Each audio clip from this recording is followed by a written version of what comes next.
pasur parasysh edhe nga vim, nuk vriten dhe nuk do vriten kurrë me njerëz në shesh pse protestojnë.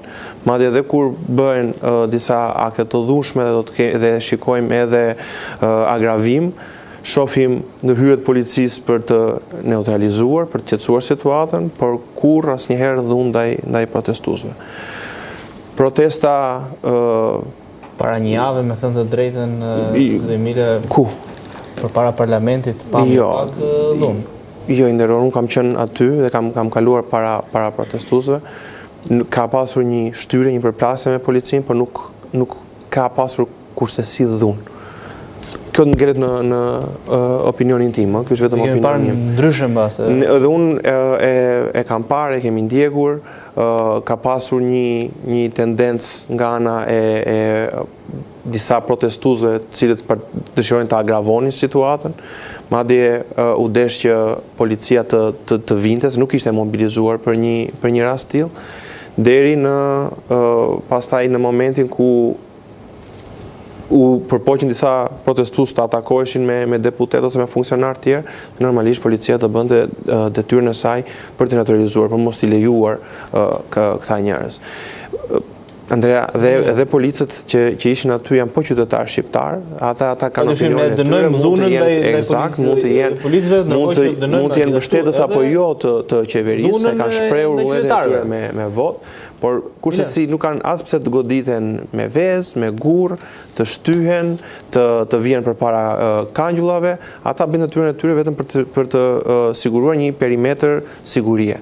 Dhe ata e kanë detyrë për ta siguruar. Atakimi atij perimetri pasaj, përpjekja për të konfliktuar fizikisht, nuk ka të bëjë më pastaj me dhunë policisë, ka bëjë me atakin policisë. Folët për reflektime, folët për shënime që po mban mazhoranca sa i takon protestës qytetarëve, në iPadin tuaj për shembull çfarë keni shënuar nga problematikat që kanë artikuluar qytetarët? Çfarë mendoni se menduat një ditë hapet iPadin dhe kjo do shënohet sepse duhet të jetë edhe kryefjalë punësime në parlament këtë 4 vjeçar?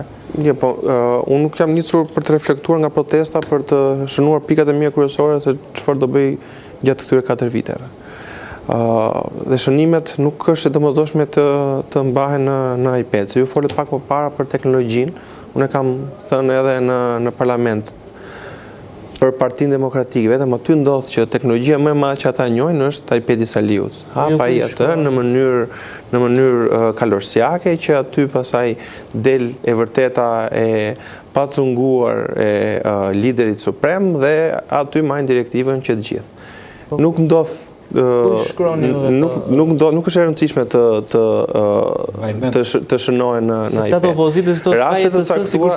Rastet caktuara të cilat shënojnë po themi momente të caktuara politike realisht mbajnë mend dhe realisht të lënë një vend të special, qoftë memore, qoftë në karakterin e çdo kujt i cili e përjeton dhe e shikon veten si pjesë të shoqërisë me atë se çfarë përjeton shoqëria.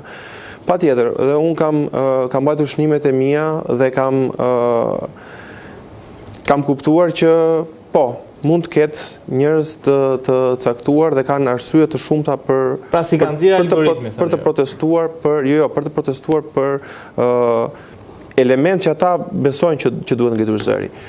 Kjo ka qenë një protestë e çuditshme. Unë e kam parë që nga dita e parë, e filluar nga një gest shumë i shëmtuar që ne pam në Zvërnec, të dy polizëve të policisë private. Normalisht ai gest më indinjoi dhe mua, indinjoi çdo kënd, çdo qytetar është ndjerë i dhënuar.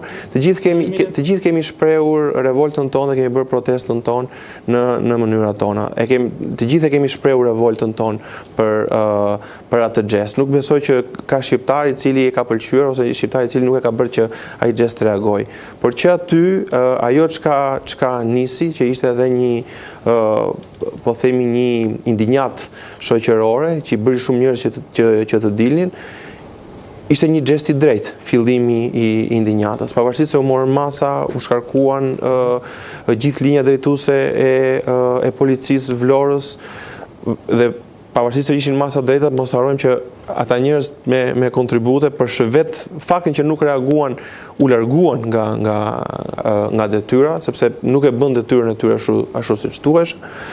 por gjithë patëm refleksionin tonë. Pastaj që kjo protest